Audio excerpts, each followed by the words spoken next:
Welcome to episode 10 of the RW and JB and ATX Sports Podcast. We are back together, and so are sports back, sort of. I guess we could say sports are back. The games are back. The athletes are back playing together against other teams. So this is an exciting time. This is the first time we're going to see sports in almost 4 months. So we're excited for it. The first thing to start is baseball coming up in a few days. So we're just going to kick it off with some MLB talk and with some sleeper team predictions. What is your sleeper team for the AL, Reagan, and why? My sleeper team for the AL will be the Minnesota Twins. I know some people already think they're a powerhouse, but I don't think they're getting the credit that they deserve. They have a scary good lineup, 1 through 9. Last year they hit about 330 homers, which set a new major league record.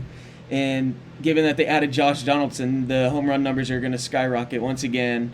And I think in a short season, when you have that many good hitters, you don't really need to focus on your rotation that much. Mm-hmm. But other than that, yeah, I think they're going to be a good team to watch out for the AL this year. And it's interesting that last point that you make as having so much hitting that you don't need like a great rotation to be successful. And I'd say for the AL, it's a tie between two for me, between the White Sox and Angels. Mm-hmm. Just starting with the Angels, obviously getting Rendon was huge this offseason. The Angels, the problem has been for so long that they have no hitters to complement Trout.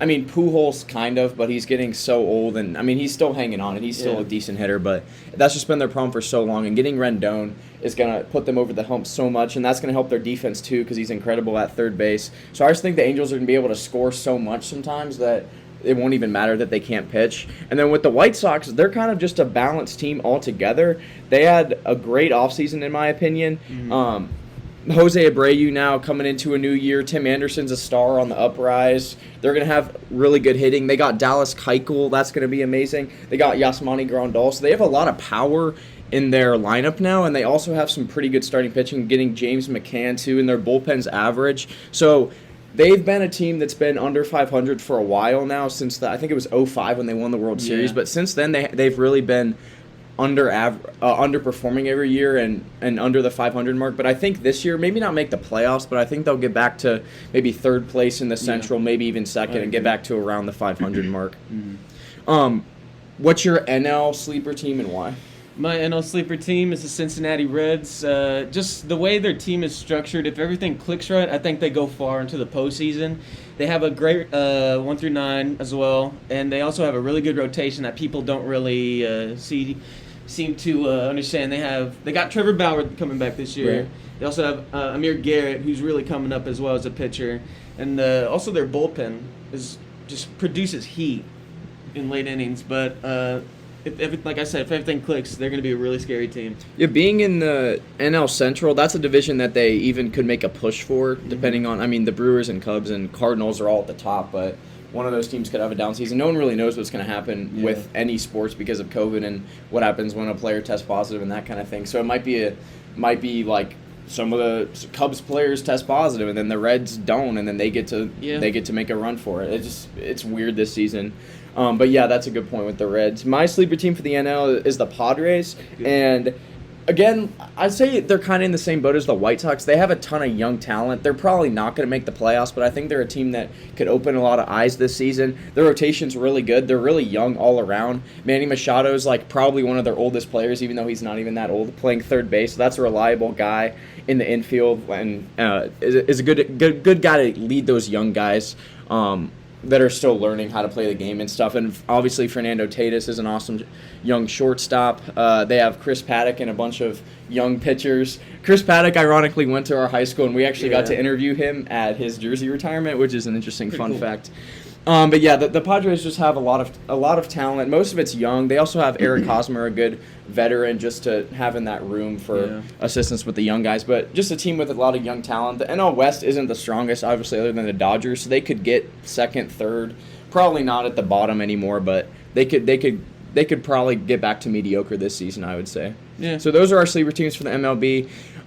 Let's just address the COVID situation within the MLB real fast. So I think the rule with all sports is that if a player was to test positive they have to quarantine for 14 days. And I think with the MLB specifically, I don't know if any other leagues have come out and said that but with MLB, you have to have 2 negative tests, I think, in a row, 3 days apart. Yeah. Is that right? Before you can come back to the field. So if you think about 14 games in terms of the MLB season, which is now shortened to a little bit over a third or under a third of the regular season, so 60 games. I mean, 2 weeks is basically a fourth of the season. So if you have 2 positive tests, then I mean you're going to be out for half the season. And what happens when Clayton Kershaw tests positive before the playoffs? This is getting into like, oh no, now who do we throw in there? Is it a bullpen game? Like, this is just going to be an interesting year for baseball to see the young guys. A lot of them are going to have to come off the bench, and some guys we've never even heard of might be batting, depending on how bad the corona situation gets within the teams. But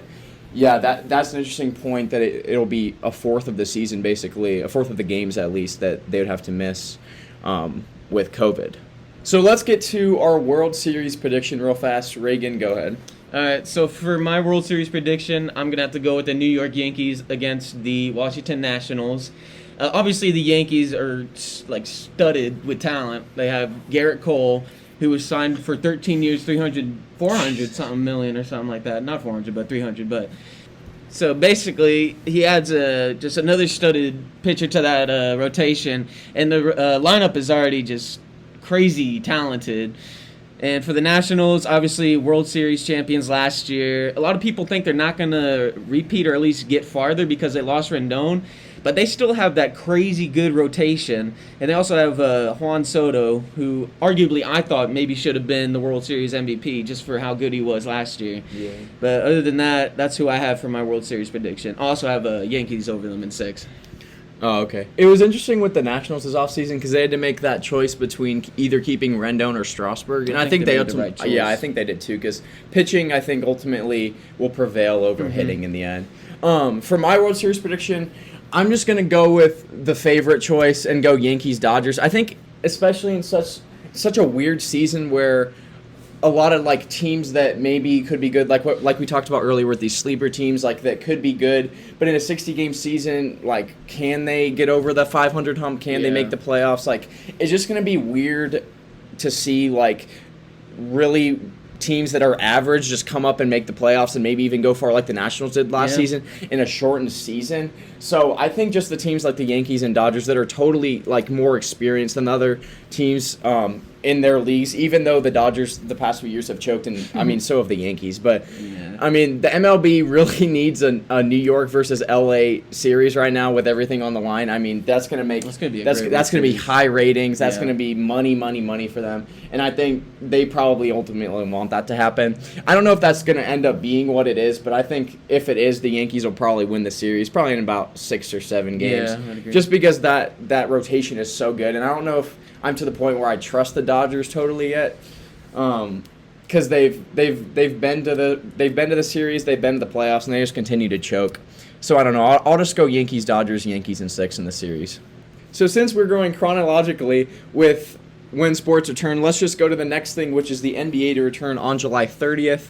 Now, they are in a bubble. They're in the same boat as hockey, which we'll get to hockey in a minute, but they're in a bubble in Orlando, playing on, I think, a couple different floors to try to keep like the germs in the same place. But let's just do finals predictions for this, because in the NBA you really don't have like sleeper teams to watch out for. I mean, some like the Heat, for example, this year we're not supposed to be this good. Neither were the Raptors, but both are. So those are 2 exampple. But for the most part, you don't really have like sleeper teams in the NBA. So let's just go finals prediction.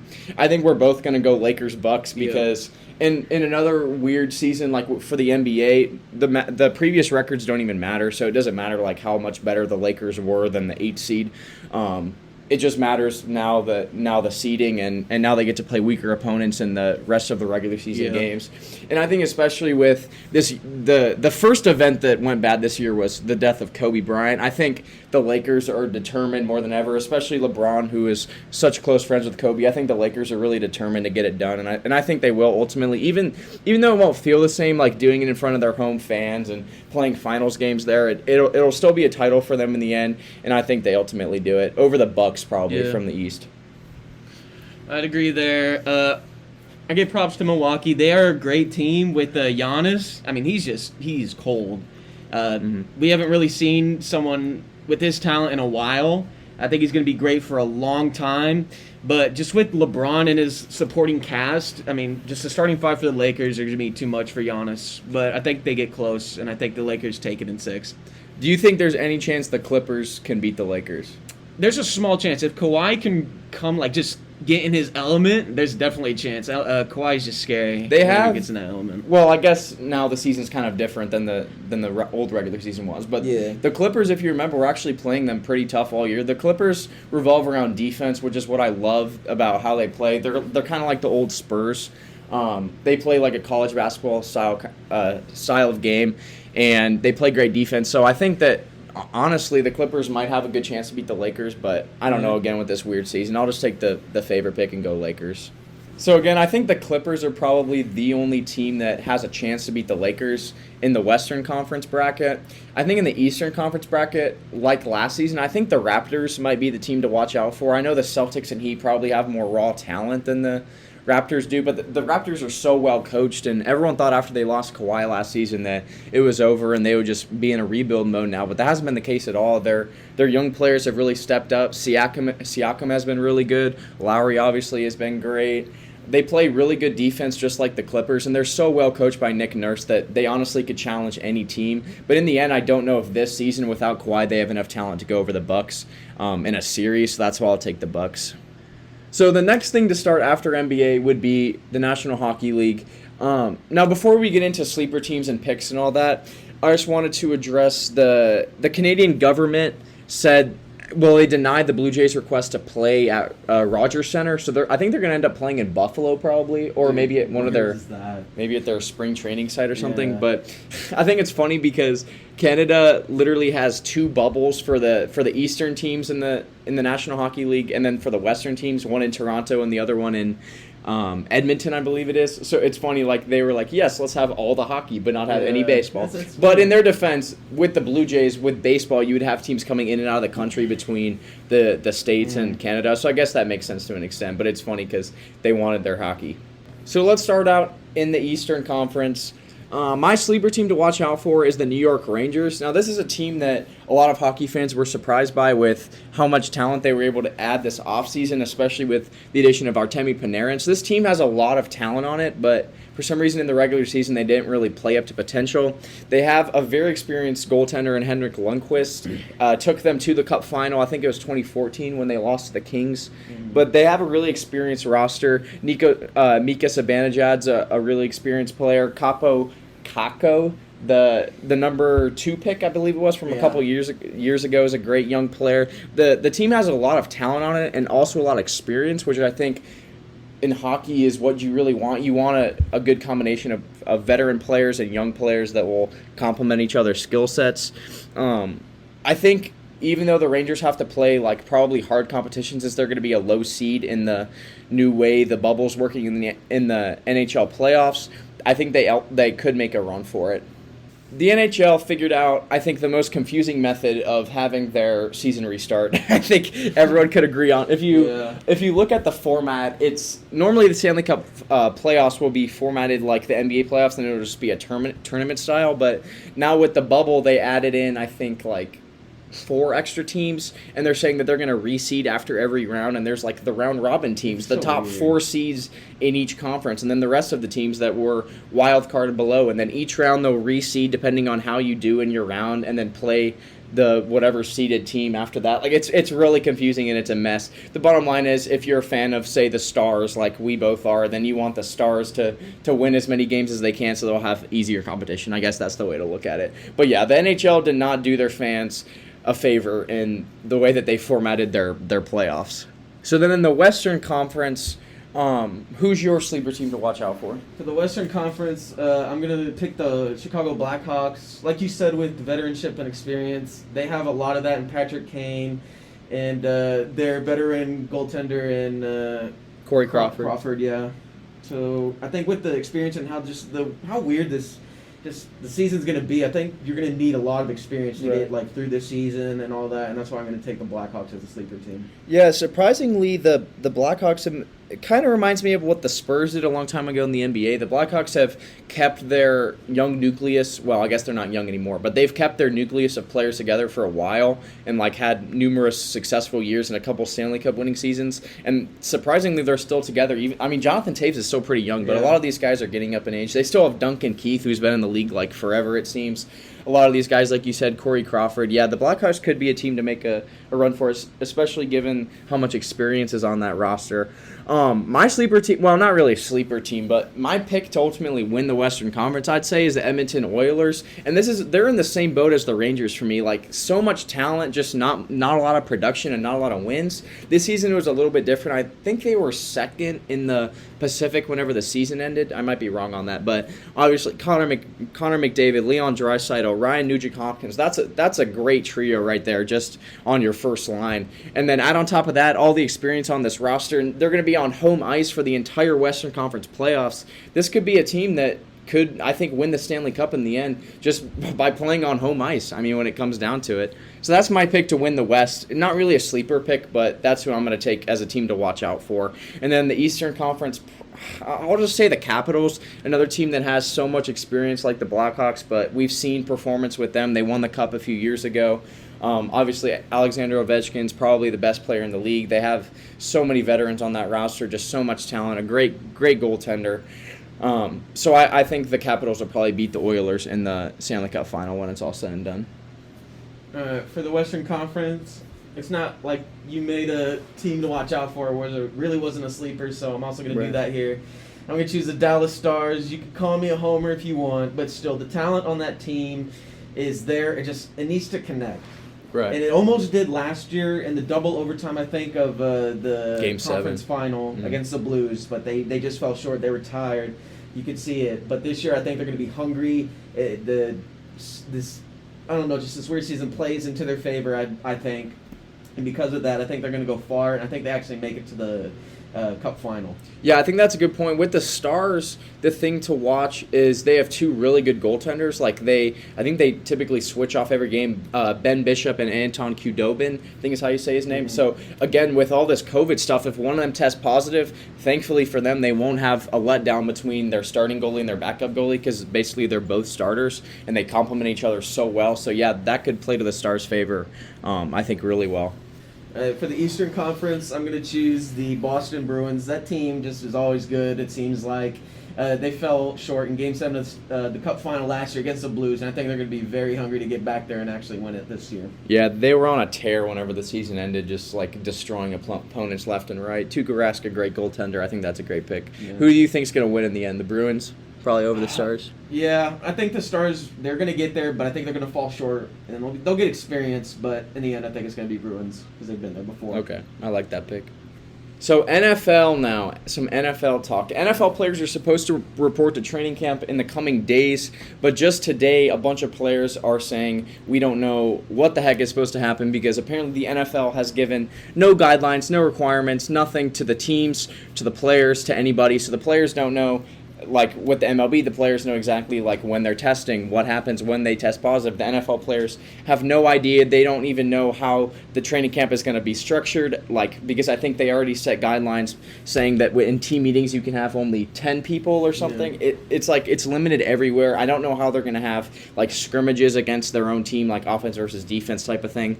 The NFL is just a mess, but I think it's safe to say that they're going to have a season of some sort because the NFL always has the NFL over the years has had a lot of problems, but they've always figured it out, and they figured out a way to get through it. So I think in the end, since NFL is probably the biggest moneymaker out of all the sports, they're going to figure it out, and they're going to have a season. So going off the fact that we think there's going to be a season, we're going to give you some sleeper teams and our Super Bowl picks for the end of the season.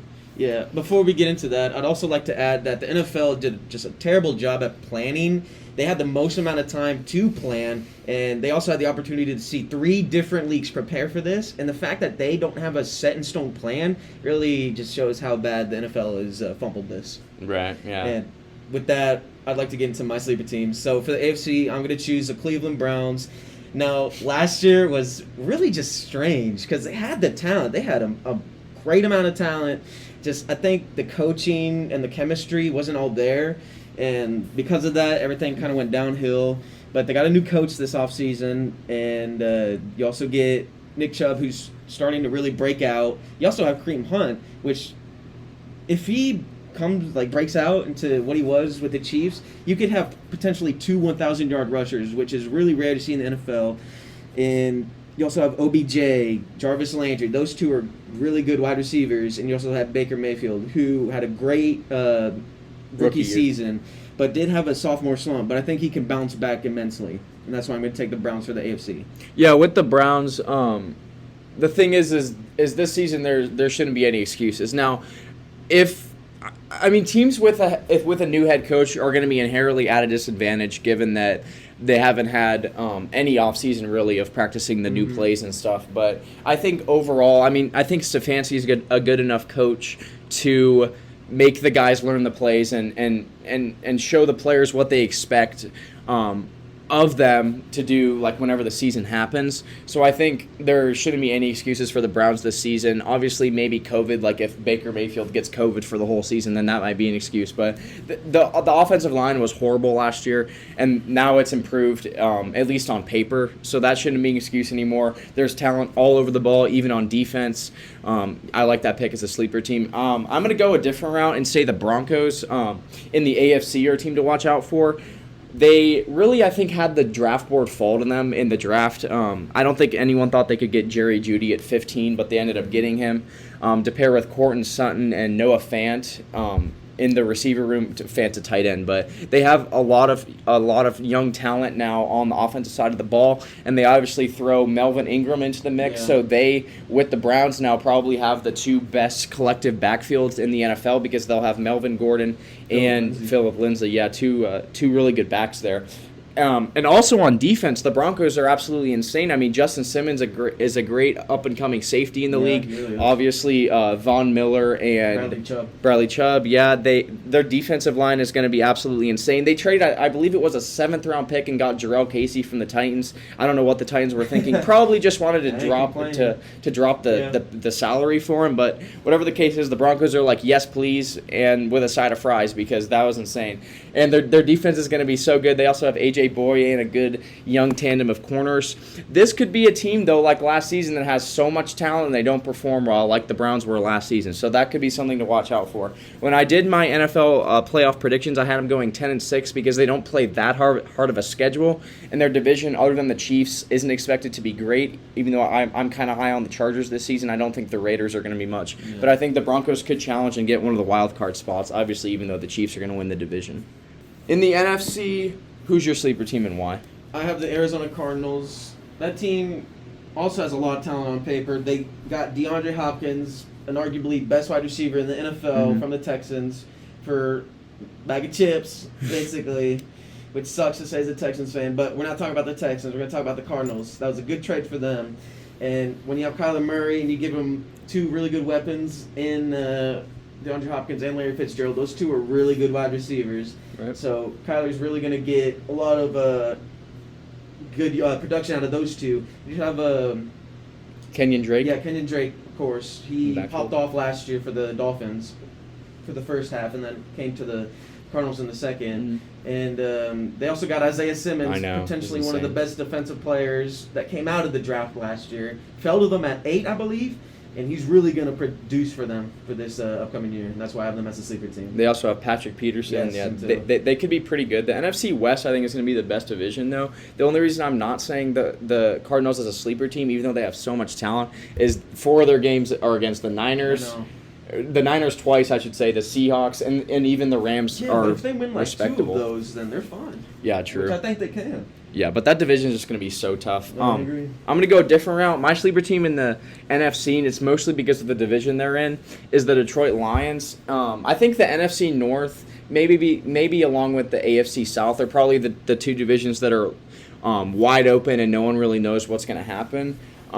With the NFC North, like the Packers, I don't know what they were thinking in the draft. They didn't get a receiver, which they really needed. They somehow get a quarterback and a running back when those are their 2 positions that are already solidified. The Vikings, not sure how they're going to be. Obviously losing their OC that became the Browns head coach, losing Stephon Diggs. But they got Justin Jefferson in the draft. So. That is true. Who might be a good replacement. Yeah. But question marks with the Vikings. With the Lions, if you remember last year before Stafford got hurt, they were on a roll. I think he got hurt in week 5. They started off 2-0-1 because they tied to the Cardinals, but they challenged the Chiefs in that I think it was week 4 game and almost beat them. Like, they were playing so well. Stafford was having a great year until he got hurt, and obviously everything went downhill.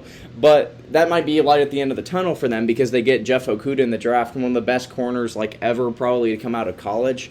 And they're pairing him up with Desmond Trufant now, who they got from the Falcons. They lost Darius Slay, which I think will hurt them a little bit, but replacing him with an older version of himself, basically, in Trufant, I think they won't miss a step. And then, obviously, offensively, they have Stafford at quarterback. Kenny Galladay's an up-and-coming wide receiver. They go out and draft DeAndre Swift. They have T.J. Hawkinson at tight end. This is a good nucleus of players on offense, and I think they could surprise some people this season. Mm-hmm. So let's do some Super Bowl predictions. Reagan, who you got and why? All right, so I have, obviously, the Chiefs. $400 million man, Patrick Mahomes, just got paid, and I think he's going to not have to worry about a contract. He's just going to play his game, which is just clearly levels above other quarterbacks. He's going to lead that team back to the Super Bowl, and he's going to play the Bucs. Now, a lot of people don't think the Bucs are going to be that good, but they have Tom Brady. And in the draft, they got, what was his face? Mekhi Becton? I don't know. No, not Becton. They got Tristan Wirfs. Yeah, Tristan Wirfs, a good O-line prospect to protect Tom Brady. For him to throw to Mike Evans and Chris Godwin, alongside their new tight end, Gronkowski. It's going to be a scary team, and I think they're going to be good. But that being said, I also have the Chiefs beating the Bucs. So the Chiefs are too talented. I will say with the Bucs too, I think their defense is pretty underrated. Shaq Barrett last season was a guy that I really wanted the Browns to go out and get. He was a pass rusher, and I think 2 seasons ago he played for the Broncos, and he was kind of overshadowed because they play a 3-4, and he's an end, so he didn't get much playing time. But he was overshadowed by Chubb and Miller and all these other guys. But when he went to Tampa, he led the league in sacks, 15, didn't he? I think. Yeah, he was incredible this year. And so their defense is pretty underrated too. So I think that the Bucs could be good. I'm one of the people who actually aren't that high on them because I think Brady thrived in the Belichick system, and I don't know, especially again with this weird offseason, how him and Bruce Arians are going to mesh together. The fact that Brady has been holding workouts with his receivers, I think, really helps them. I don't know about the Bucs, especially being in the division with the team that I'm going to pick to win the NFC in the New Orleans Saints. A team that has a lot of experience, even though the past few seasons they've been choking in the playoffs. I don't know what's happening, but I think if you look at every team's roster in the NFL on paper, I think the Saints probably have the best roster altogether because you can't point at a position on the Saints and say that's a weakness. Like, they have strengths absolutely everywhere. Mm-hmm. They even have talents where no one else does, and a guy like Taysom Hill who can play anything, backup quarterback, receiver, probably defensive end too. I mean, you name it, he does it. This team is going to be absolutely incredible, I think. Now, obviously, at receiver, they have Michael Thomas. They go out and get Emmanuel Sanders from the Niners. They have so much speed. Alvin Kamara at running back, more speed. Breeze, experienced quarterback. Defense, absolutely fantastic.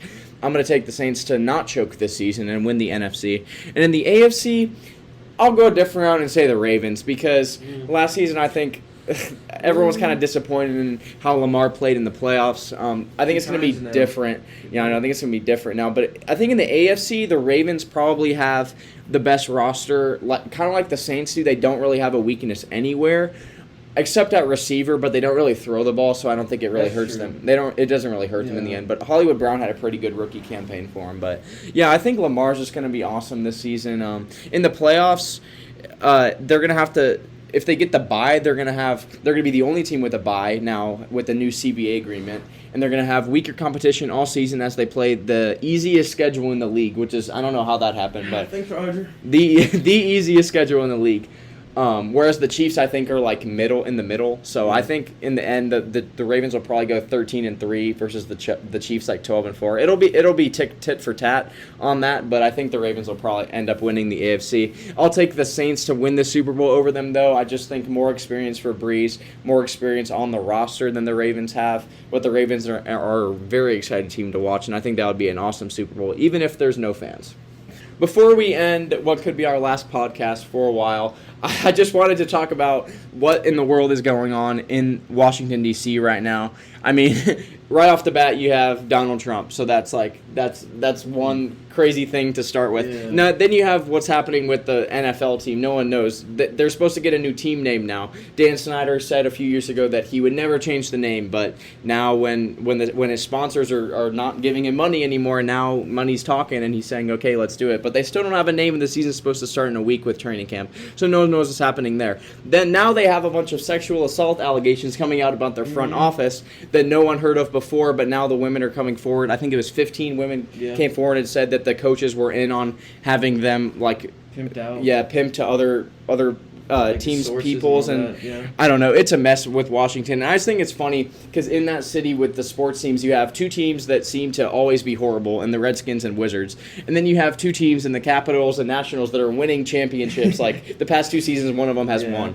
So crazy. I don't know what's happening in that city, but it's crazy right now. Mm-hmm. And then one final note before we get out of here is this 2020 has been like the craziest year ever, and I think it might be even crazier for the backups in all of these sports that we're talking about, because like we said earlier, like what if one of the quarterbacks tests positive like for corona before a playoff game, then their backup quarterback has to come in. It's the year that the backups, it might be their time to shine. It might be their time to land a place on a roster going forward. This is the year that I think MLB expanded rosters, and rightfully so, because since they're the first one starting, they want to not cancel first, and they want to have the opportunity of having those players quarantine and then having the new guys come in. So that's good that they did that. I expect the NFL will probably follow suit and have like a 60-man roster or something and have more active players in case some get hurt or some get sick or something like that. But this is going to be a year where we're going to see unknown people coming into bat in the World Series or coming in at quarterback in the Super Bowl, the third-string water boy. Like, you never know what's going to happen this year. But the bottom line is sports are back to an extent. We're excited for that. You're excited for that. We will catch y'all next time. Again, as we head off to college, we don't know when we're going to be able to be back together. Maybe during Thanksgiving break in November or something. But anyway, thank you for listening, and we will hopefully catch y'all soon.